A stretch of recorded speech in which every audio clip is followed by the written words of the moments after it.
just speculating. What do you think, if this is true, we're just saying, if this is true, if we're being visited by something, what could be so powerfully devastating that these keepers of the secrets have literally, all of them, pretty much stopped at the same place and talking with me and George, which is like, I am not for disclosure on this. I think it would really throw a monkey wrench into religion for sure. You'd have to I think religion would probably adapt, and that this was also created by God and these are messengers of God or something like that. They would probably come up with some sort of, if that turned out to be absolutely true. So why is it incompatible for us to think about religious belief and whether or not what we're talking about, maybe it's some kind of hyper-sentient, hyper-advanced intelligence. Maybe what people saw in the book of Ezekiel in the Bible, the spinning wheels, the orbs, maybe that was the way that it presented itself as a phenomenon to people back then, when they had no knowledge of technology such as we have today. Maybe what we're talking about here is something that's screwing with our perception. Maybe what ETs, UAPs are, maybe there's a more fundamental mystery here about human consciousness. I raised during my speech about the two central questions, what happens to us after we die and are we alone in the universe? Maybe those two questions are linked. And what if what we think of as UAPs is some kind of AI or some kind of hyper-consciousness that's ever-present, sentient, godlike? I mean, you think about it. Most major religions, fundamentally at their heart, aren't they talking about a non-human intelligence? What is God? It's not a human, is it? So why is it incompatible for us to think about religious belief and whether or not what we're talking about is, maybe it's some kind of hyper-sentient, hyper-advanced intelligence that represents itself to us as technology.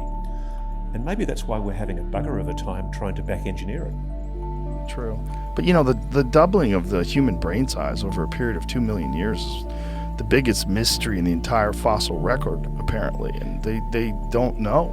And they said you will never find the missing link because there isn't any. It jumped generations so fast. And eventually it became developing. Manipulate the DNA so it can become a thinking human being. This is the ultimate, is to become intelligent and be able to function. So they chose the ape because it had the greatest brain capacity, and also it had the hands. You would have to have hands to make tools, to build a civilization. So they chose that one, and they began to manipulate the DNA to eventually turn it into a human being. We vary so wildly in terms of how we look. We vary so wildly in the environments that we can live in. We have hyper-intelligence in comparison to everything else that's on the planet, like giant leaps above in terms of our ability to manipulate our environment. We're not like anything else. But boy, big fucking difference, and they're still around. They're still around looking exactly the same, but we're so much different than them. And, they are our ancient ancestor. Because I think right now it's just this idea.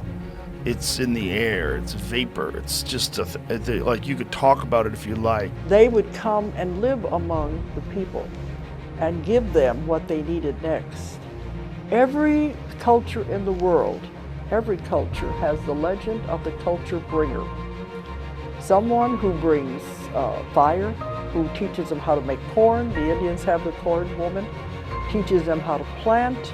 Every civilization has these legends. And in the legends, the culture bringer always comes from the sky or from across the ocean. And they would live among these people because they can live as long as they want. They can live hundreds and hundreds of years with these people helping them as they developed. So they began to be thought of as gods. Nowadays, there's so many people in the world, they can't live among us to give us the next advancement we need. So it's put into the atmosphere. And anyone who can receive the idea will be the one that develops the next invention. You hear about people all over the world developing things at the same time. They don't care who invents it as long as it is invented in the time span that it's supposed to be. And that's the way it's done now.